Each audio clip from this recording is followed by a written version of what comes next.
ذکر ایک اہم چیز ہے اور ذکر میں اہم ذکر چار ضرب ہے، یعنی دل اور روح کا ذکر بہت سارے ہیں۔ ہم سبحان اللہ، الحمدللہ، اللہ اکبر بھی پڑھتے ہیں، یہ بھی ذکر ہے، اور دوسری قسم کا ذکر بھی ہے جیسے تلاوت قرآن۔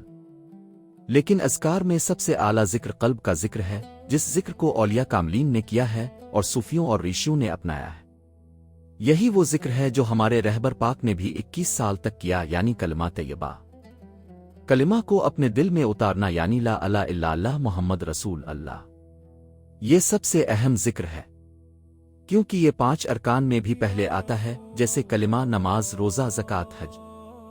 اس کا دوسرا فائدہ یہ ہے کہ ہم اسے زبان سے بھی پڑھتے ہیں اور قلب سے بھی اس کا اقرار و تصدیق کرتے ہیں۔ یہ ایک اہم کلمہ ہے کیونکہ یہ روح سے پڑھا جاتا ہے اور اس سے ہماری روح تازہ ہوتی ہے۔ اس ذکر کے ذریعے ہم دوسروں سے ممتاز ہوتے ہیں۔ اللہ تعالیٰ نے ہر انسان کو تخلیق کیا ہے، چاہے وہ بچہ ہو یا بڑا، مسلمان ہو یا کافر، عیسائی ہو یا سکھ، ہر ایک کے پاس روح ہے۔ لیکن یہ روح کیسے ممتاز ہوگی؟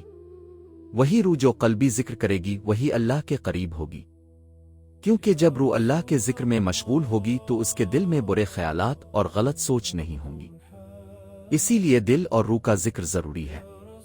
ذکر روح میں ذکر چار ضرب شامل ہے، جسے تمام عارف، ریشی اور صوفی بزرگوں نے کیا ہے۔ ہمیں بھی ہمارے رہبر پاک نے یہ ذکر چار ضرب سکھایا ہے اور اسے ترک نہیں کرنا چاہیے، یعنی عشاء کے ویتر سے پہلے اسے کرنا ضروری ہے۔ اس ذکر کو زیادہ سے زیادہ کرنے میں کوئی قید نہیں، یہ دن میں 3 بار اور رات میں 3 بار کیا جا سکتا ہے۔ جتنا زیادہ کیا جائے اتنا ہی بہتر ہے۔ یہ ذکر جتنا کثرت سے کیا جائے اتنا ہی انسان کی سوچ اور سمجھ بہتر ہوتی ہے اور عمل بھی اتنا ہی پختہ ہوتا ہے۔ اگر کوئی انسان یہ ذکر نہیں کرتا اور کوئی دن چھوڑ دیتا ہے تو اس کی لاکھوں سانسیں ذکر کے بغیر نکلتی ہے۔ اسی لیے اسے کسی بھی حالت میں دن میں کم از کم 1 بار کرنا ضروری ہے، چاہے وہ مرد ہو یا عورت۔ جس کے دل کا تعلق ذکر سے ہو وہی رہبر کامل کے نزدیک اہم ہے۔